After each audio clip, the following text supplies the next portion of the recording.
నమస్తే, నా పేరు బాలకృష్ణ. క్యూటీవీ న్యూస్ కి స్వాగతం. ఈ రోజు వార్తల్లోని ముఖ్యాంశాలు.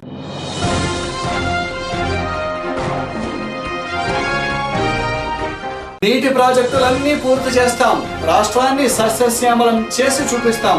మంత్రి దేవినేని ఉమా.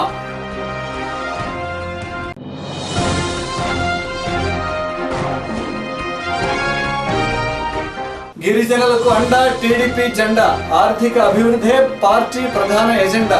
ఆదివాసీ దినోత్సవంలో నేతలు.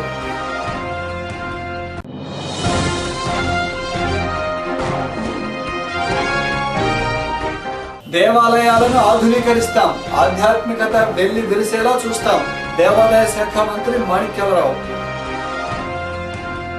2019 నాటికి రాష్ట్రంలో చేపట్టిన నీటి ప్రాజెక్టులన్నీ పూర్తి చేసేలా అన్ని చర్యలు తీసుకుంటున్నామని భారీ నీటిపారుదల శాఖ మంత్రి దేవినేని ఉమా అన్నారు.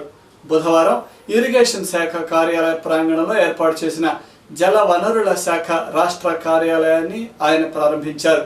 ప్రతిపక్షాలు ఎన్ని కుట్రలు చేసినా ప్రజా సంక్షేమం కోసం చేపట్టిన ప్రతి పథకాన్ని విజయవంతంగా పూర్తి చేస్తామని మంత్రి మీడియాతో అన్నారు.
₹1,10,00,000 సుమారు 4,300 ఎస్ఎఫ్టీ చక్కటి భవనాన్ని ఉప సంచాలకులు భూగర్భ జల శాఖ,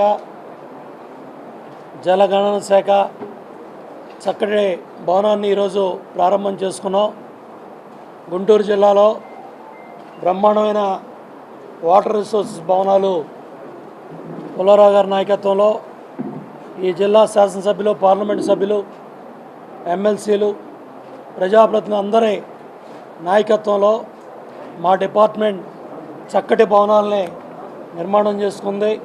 ఇటు ఎన్ఎస్పి కానీ, ఇరిగేషన్ కానీ, అట్లాగే గ్రౌండ్ వాటర్ కానీ ఇవన్నీ కూడా వాటర్ రిసోర్స్ డిపార్ట్మెంట్ కింద ముఖ్యమంత్రి గారు మరి డిపార్ట్మెంట్ పేరు కూడా వాటర్ రిసోర్స్ డిపార్ట్మెంట్గా పేరు మార్చి వాటర్ మేనేజ్మెంట్లో బాధ్యత తీసుకొని కష్టకాలంలో రైతాంగానికి అండగా ఉండి నీళ్ళు ఇవ్వటం కానీ, ఇటు మంచినీళ్ళు ఇచ్చే విషయంలో కానీ, పంటలకు నీరిచ్చే విషయంలో కానీ, ఇండస్ట్రీస్ నీరిచ్చే విషయంలో కానీ ప్రతి ఒక్క బాధ్యత కూడా వాటర్ రిసోర్స్ డిపార్ట్మెంట్గా మా డిపార్ట్మెంట్ మీద బాధ్యత పెట్టారు.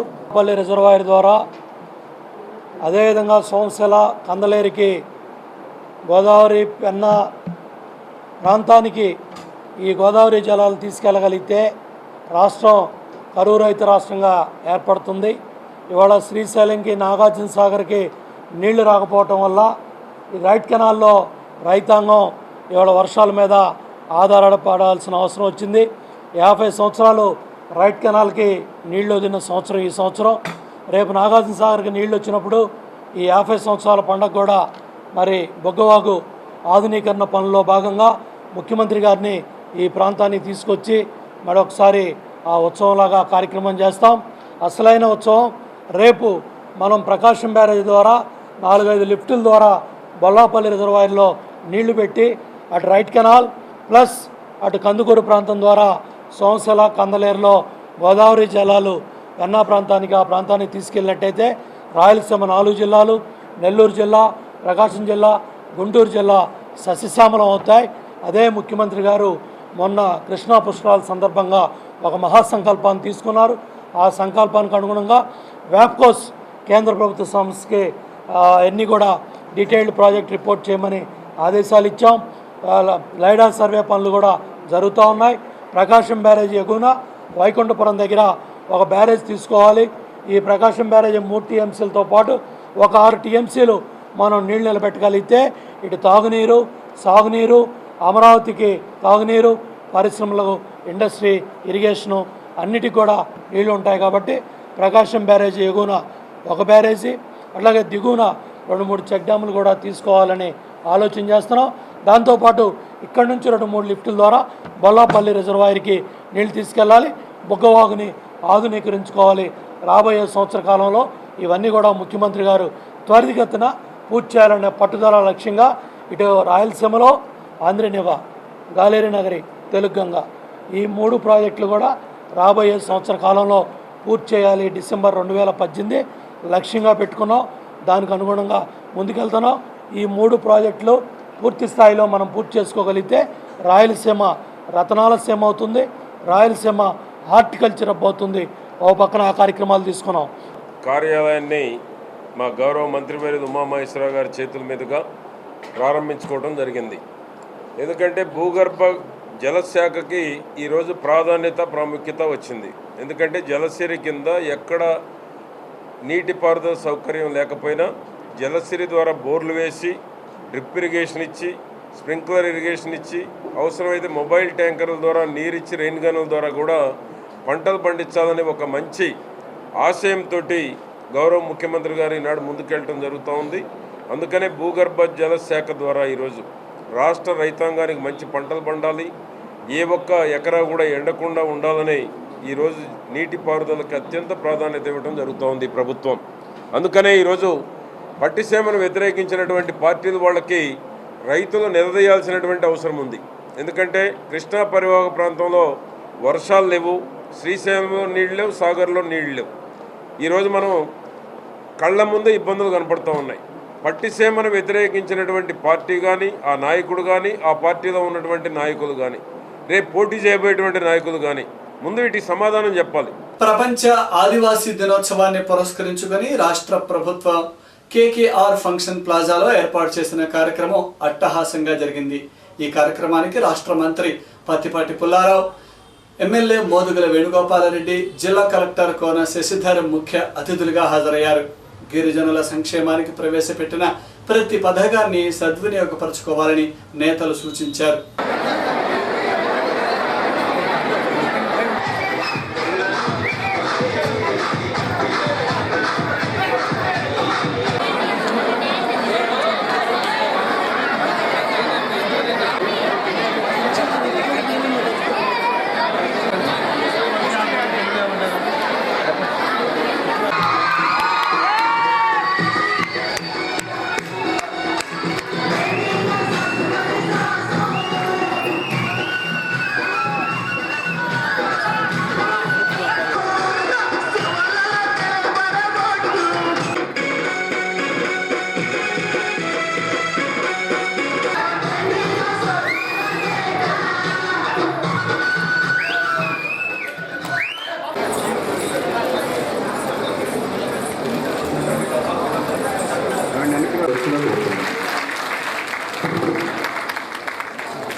గోరంట్ల గ్రామంలో నూతనంగా నిర్మాణం చేపట్టిన శ్రీ విజయ గణపతి దేవాలయ శంకుస్థాపన కార్యక్రమం శాస్త్రోక్తంగా జరిగింది.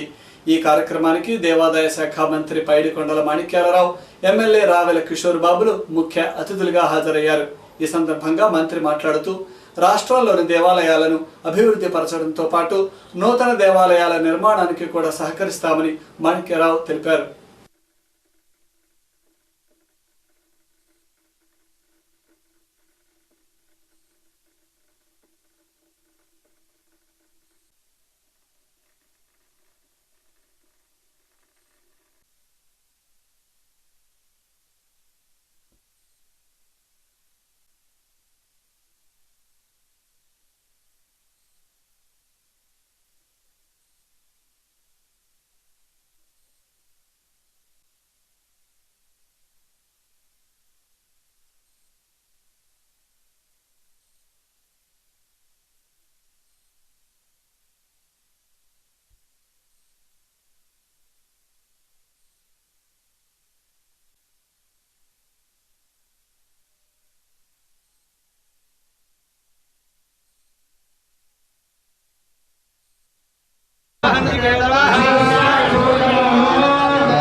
వైట్ తెల్లగా కత్తర వేసేసింది. పైన ఒకటే కత్తర, లోపలంతా మసి చీకటి. మొత్తం ఈ డబ్బులు చెప్పేసి అసలు స్వతంత్ర సమర పోరాటం చేసిన దేనికి? విదేశీయులు వెళ్ళిపోయేలా, స్వదేశీయులు కావాలా, స్వదేశీయులు పరిపాలించుకోవాలని మహాత్మా గాంధీ లాంటి ఆయన జీవితంలో 60% 70% జైల్లో గెలిపేశాడు ఆయన జీవితాన్ని ఈ స్వాతంత్రంలో. సుభాష్ చంద్రబోస్, చంద్రశేఖర్ ఆజాద్ లాంటి ప్రాణాలను పణంగా పెట్టారు. దేనికోసం? విదేశీయుడు అయితే ఇక్కడ వచ్చిన లాభాలను కానీ, ఇక్కడ వచ్చిన ఖనిజాలను కానీ, ఇక్కడ వచ్చిన తెలివితేటలు కానీ, ఇక్కడ ఆస్తులు కానీ విదేశానికి పట్టుకుపోతాడు. ఆ బ్రిటిష్ వెళ్ళిపోతే బ్రిటన్కి. అది మన దేశంలో కూడా కనుక పరిపాలించుకుంటే ఈ డబ్బు అంతా ఇక్కడే ఖర్చు పెడతాడని ఏళ్ళు అసలు గాంధీకి ఏమాత్రం సంబంధం లేని గాంధీ తయారైపోయారు.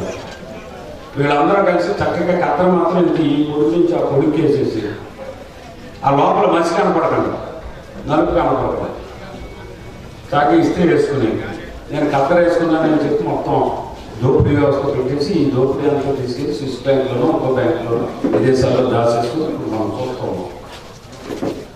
అంటే వాడేమో బయటోడు కనుక పట్టుకుపోయాడు అనుకుంటే స్వతంత్రం ఆ తర్వాత కూడా లోపల మనోడు కూడా ఇల్లు దోసేయడం మొదలుపెట్టాడు.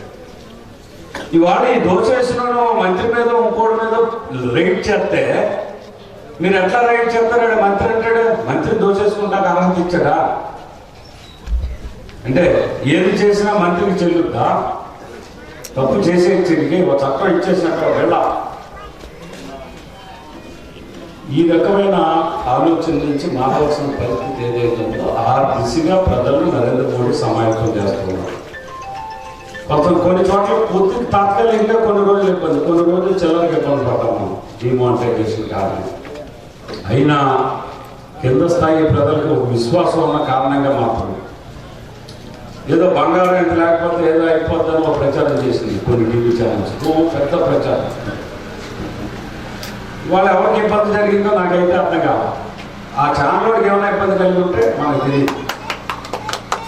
ఈ మధ్య ఒక ఏదైతే ప్రచారం చేసిన టీవీ ఛానల్ ఉందో ఆ టీవీ ఛానల్కి ఇంటర్వ్యూ వెళ్తాక మా దగ్గర నా నియోజకవర్గంలో కొరడు వచ్చారు. QTV న్యూస్లో ఇప్పటిక విరామం.